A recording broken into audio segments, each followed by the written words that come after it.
Im heutigen Video vergleichen wir die aktuellen Top-Modelle der Actioncams im Wintersport miteinander, nämlich die DJI Osmo Action 5 Pro gegen die GoPro Hero 13 Black. Dabei gehen wir auf die wesentlichen Unterschiede in der Bildqualität, Stabilisierung, über die Bedienbarkeit bis zu den Preisen ein und jetzt nichts wie auf.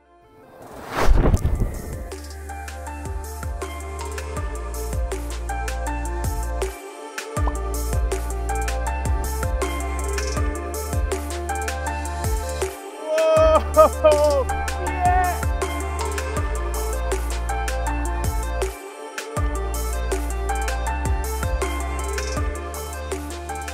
Um den Bereich der Actioncams jedoch einmal vollständig zu behandeln, kann auch eine 360-Grad-Kamera in Frage kommen, wie zum Beispiel hier die Insta360 X4.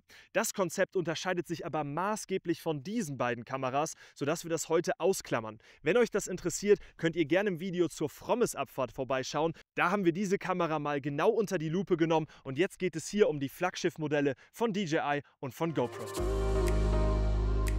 Wir starten mit der Bildqualität und zunächst einmal ist zu sagen, dass beide ein sehr solides Bild im Wintersport liefern. Wir haben sie in diesem Setting hier für euch getestet und dabei seht ihr jetzt verschiedene Aufnahmen von den Kameras in verschiedenen Lichtverhältnissen.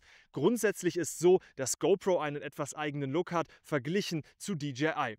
Fakt ist aber auch, dass die DJI in der neuesten Variante 13,5 Blendenstufen bietet, was ein hoher dynamischer Bildumfang ist. Der Sensor der DJI fährt dabei nochmal etwas stärker auf und dabei habt ihr insbesondere bei schwankenden Lichtverhältnissen, zum Beispiel dem Übergang von einer Schattenpassage in eine Sonnenpassage, mit der DJI ein besseres Ergebnis. Die GoPro liefert da ein solides Bild, aber insbesondere im dunklen Setting ist die Bildqualität der GoPro nicht ganz so stark.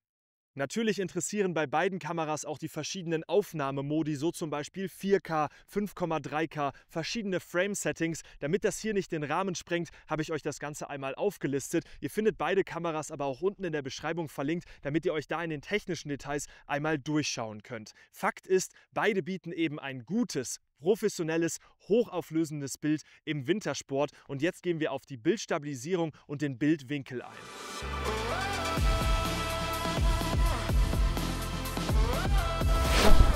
Und bei der Bildstabilisierung sei zunächst einmal eines gesagt. Als ich begonnen habe mit dieser ganzen YouTube-Geschichte und den Aufnahmen, da waren die Actioncams sowas von verwackelt. Wir haben mit Gimbals produziert. Es ist wirklich Wahnsinn, was beide Geräte mittlerweile einfach so, wie sie hier gerade sind, auf der Piste für eine Stabilisierung liefern. Der absolute Wahnsinn. Fakt ist aber auch, dass ihr durch die verschiedenen Aufnahmemodi in der Stabilisierung etwas an Bildgröße verliert. Also ihr seid etwas kleiner dann unterwegs und beide Kameras bieten einen anderen Bildwinkel.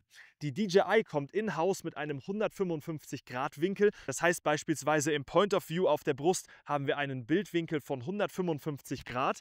Die GoPro ist da in der Standardausstattung etwas kleiner. Man kann sie aber mit verschiedenen Objektiven versehen. So zum Beispiel dem Max Lens Mod, wo ihr dann ein sehr weites Bild habt. Aber Achtung dabei, die Verzerrung ist dann wirklich stark.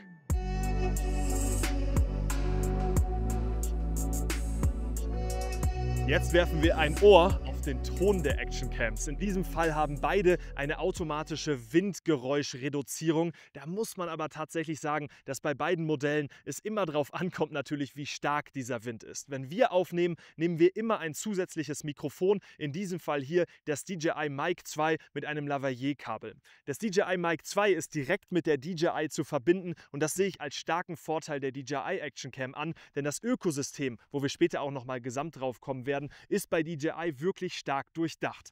GoPro hat auch ein solches Ökosystem, nämlich mit dem Media Mod. Fakt ist aber auch, dass der Media Mod uns häufig wirklich Probleme gemacht hat. Die GoPro ist darin gestorben, sage ich mal. Das Bild war schwarz. Da muss man den kompletten Media Mod aufmachen und wieder dran machen. Es ist schon ein guter Ton, der dann rauskommt. Es hat aber eben in der Verlässlichkeit ein paar Probleme. Gehen wir auch später noch drauf ein. Wir lassen jetzt mal ein paar Szenen laufen, wo ihr den Ton der beiden Kameras on board hört.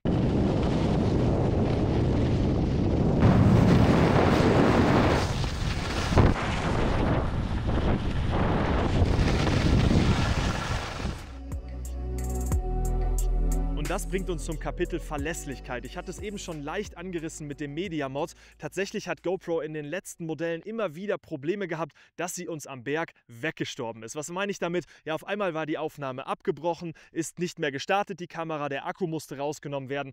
All solche Punkte tatsächlich sind bei GoPro häufig vorgekommen. Bei der DJI hatten wir das in der Produktion in den letzten Jahren gar nicht mehr. Das ist auch einer der Gründe, warum wir hier bei dem Kanal Marius Quast hauptsächlich mit DJI produzieren, weil die Verlässlichkeit am Berg sehr stark gegeben ist. Dazu kommt dann noch die Verlässlichkeit bei tiefen Temperaturen. Ich habe euch die Temperaturbereiche der Kameras mal einmal eingeblendet. Gehen wir über zur Bedienbarkeit, denn am Berg, insbesondere mit kalten Temperaturen, mit den Händen in den Handschuhen, ist es natürlich essentiell, dass wir die Kameras leicht bedienen, dass es eben leicht von der Hand geht. Dabei punktet GoPro mit der Sprachsteuerung, die sich in den letzten Modellen immer weiter ausgereift hat. Das heißt, ihr müsst nicht unbedingt die Handschuhe abnehmen, ihr müsst aber dann mit der Kamera reden, was für viele eben auch unangenehm ist, insbesondere wenn sie nicht so direkt funktioniert. DJI punktet auf jeden Fall mit einer sehr leichten Menüführung. Bei beiden Kameras ist es möglich, mittlerweile individuelle Modi einzustellen und diese auch zu benennen, sodass man am Berg genau den Modus schnell auswählen möchte, mit dem man die Videos produzieren möchte. DJI hat dabei zwei Touchscreen-Displays, eins vorne, eins hinten. GoPro hat vorne keinen Touchscreen. Ob das unbedingt nötig ist, das sollte jeder von euch selbst entscheiden.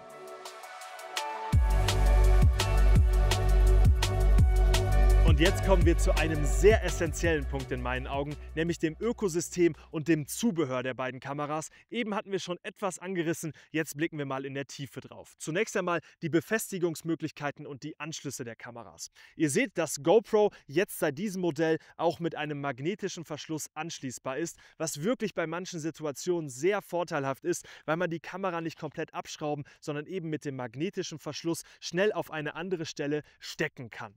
GoPro hat aber auch noch die Möglichkeit, die klassischen Befestigungsstücke zu wählen. Ihr kennt es, es gibt Brustgurte, es gibt solche Selfie-Sticks, es gibt verschiedene Befestigungsmöglichkeiten, da ist der Kreativität keine Grenze gesetzt. DJI hat das magnetische System schon seit vielen Kameras an Bord. Fakt ist auch, dass ihr diese Kamera schneller auf vertikal mit dem Rahmen umstellen könnt, den DJI mitliefert.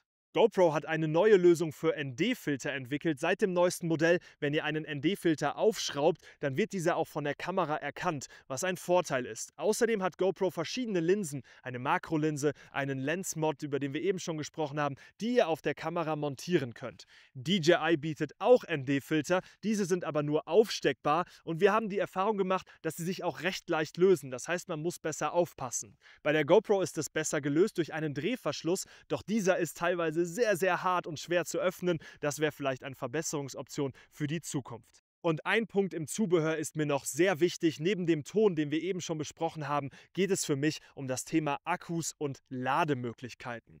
GoPro kommt mit dem Standardmodell mit einem Akku zu euch nach Hause. DJI in der Adventure Combo direkt mit einer kompletten Hülle mit 3 verschiedenen Akkus. Und diese Hülle, die kann man sich leicht einstecken und sie lädt auf der Hütte und unten, wenn man dann im Hotel in der Unterkunft ist, sehr, sehr schnell auf. Diese Schnellladeoption ist exzellent. Außerdem wurden die Akkus da nochmal verbessert und man kann die alten DJI-Akkus von der Passform auch in die neue DJI wieder eingeben, was bei GoPro schon wieder nicht mehr möglich ist. Das heißt, ihr müsst euch auch mehrere Akkus nochmal mit dazu kaufen, um im Wintersport dann wirklich einen langen Tag zum Filmen mit der GoPro realisieren zu können.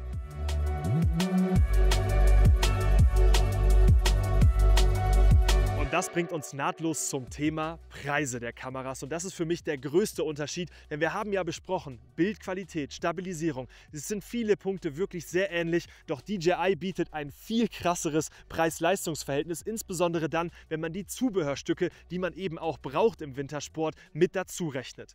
Bei der GoPro müsst ihr euch zum Beispiel den Max Lens Mod dazu kaufen, weitere Akkus und vielleicht eine Dual-Ladestation. Bei der DJI habt ihr das in der Adventure Combo mit dabei, bekommt noch einen solchen Selfie-Stick, das ist dann wirklich im Preis-Leistungs-Verhältnis stark. Die aktuellen Preise der Kameras findet ihr mit den ersten Links unten in der Beschreibung. Schaut euch das mal an, konfiguriert euch das durch, was ihr bei beiden Modellen wirklich braucht und dann werdet ihr merken, dass da eine große Spanne zwischen liegt. Ich hoffe, dass euch dieser Vergleich gefallen hat. Wenn ihr weitere Fragen zu den Kameras, zu unseren Einsatzzwecken damit etc. habt, dann schreibt sie sehr gerne unten in die Kommentare. Mich würde auch eure Erfahrung rund um die Kameras sehr interessieren. Wir schauen uns natürlich weiter nach neuen Modellen um und geben euch das Ganze Ganze hier auf dem YouTube-Kanal durch. Und jetzt geht es für euch ins nächste Video. Viel Spaß dabei, wir sehen uns. Danke an Emma hinter den Kulissen und euch einen wunderschönen Tag. Tschüss.